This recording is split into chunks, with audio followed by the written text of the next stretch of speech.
Comme on le fait de temps à autre, on va répondre à une question d'un auditeur ou d'une auditrice. Souvent, on nous pose des questions. Vous pouvez, gênez-vous pas, hein, si vous avez des questions à m'envoyer. Je peux répondre directement, mais souvent, je peux faire un podcast là-dessus. Éventuellement, un enregistrement qui peut aider d'autres auditeurs. Et là, c'est Raphaël qui me demande, Pierre, est-ce que au niveau de l'immobilier, est-ce que c'est le temps d'attendre? Est-ce que je dois attendre premier acheteur? Est-ce que j'attends ou j'achète? Je sais que je vais acheter un petit peu plus cher, mais là, au moins, j'embarque dans le marché. Là, l'idée, c'est peut-être d'embarquer ou de songer à, oui, vous allez peut-être aller en surenchère, oui, vous allez peut-être payer un petit peu plus cher, mais vous allez avoir de quoi? Vous allez avoir un produit qui va être dans le marché immobilier et qui va monter avec le prix du marché. Donc, on appelle ça, à un moment donné, être capable de flipper, c'est-à-dire d'être capable de faire une première transaction. Vous allez vendre votre maison, votre première maison, puis vous allez vouloir en racheter une deuxième, mais avec le profit de la première, bien, ça va vous donner un air d'aller, un échange là, très intéressant, le temps que ça se calme aussi. Mais écoutez, c'est parce que si on regarde un peu, la semaine dernière, il est sorti des chiffres euh, sur les proportions du revenu des ménages pour être propriétaire.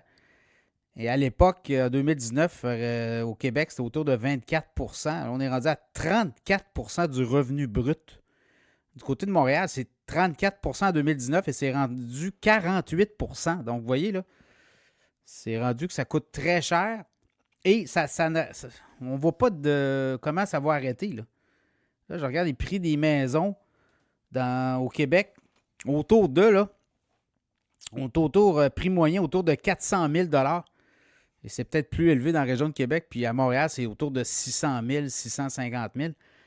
Québec, c'est peut-être 450, 425, 450. Mais là, on dit que dans 10 ans, là, 2035, on va être rendu du côté de partout au Québec autour des 560 000 $.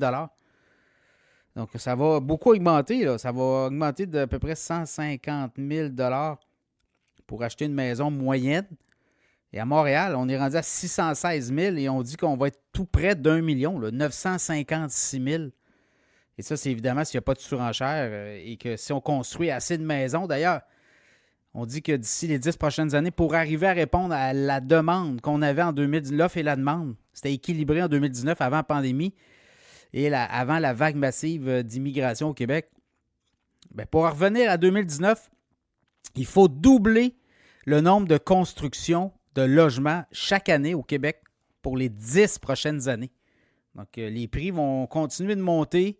Je pense que l'immobilier va être un très bon secteur de rendement dans les prochaines années. Et là-dessus, les promoteurs, ce qu'ils disent, c'est que oui, on a accès à du financement, mais les municipalités tardent à sortir des permis. Et l'autre chose, tout le monde se paye. Là. Tout le monde prend sa cote. Là. CNESST, entre autres, on dit les taxes municipales, l'électricité, tous ces coûts-là, ça fait en sorte que ça fait monter le prix des maisons neuves, évidemment, mais maisons usagées aussi, parce que ça suit le marché.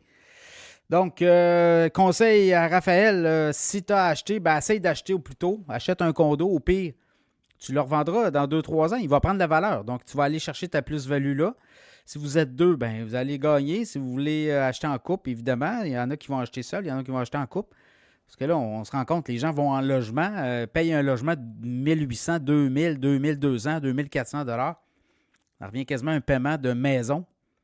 Et ça fait en sorte que vous allez avoir quelque chose qui va gagner de la valeur. Vous le voyez, les prix des maisons vont monter de façon importante dans les prochaines années parce qu'il y a un effet de rareté. Il y a beaucoup plus de gens qui arrivent sur le marché, notamment des nouveaux travailleurs, nouvelle génération, mais également les immigrants qui arrivent ici aussi avec un rêve de posséder leur maison. Donc, tout ça, ça fait une pression énorme là, sur le parc immobilier actuel. Et c'est ce qui fait que dans les prochaines années, les constructeurs vont en construire beaucoup, mais ils auront en construire encore beaucoup plus. Mais ça va être difficile de trouver l'équilibre, là.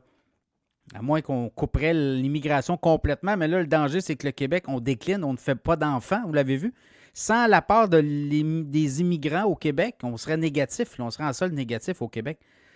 Donc voilà, conseil qu'on peut vous donner. Oui, embarquez. Si vous êtes capable d'embarquer tout de suite dans l'immobilier, faites-le. Et vous dites, ouais, je vais peut-être avoir une prime en surenchère, mais au moins, essayez d'embarquer à votre prix.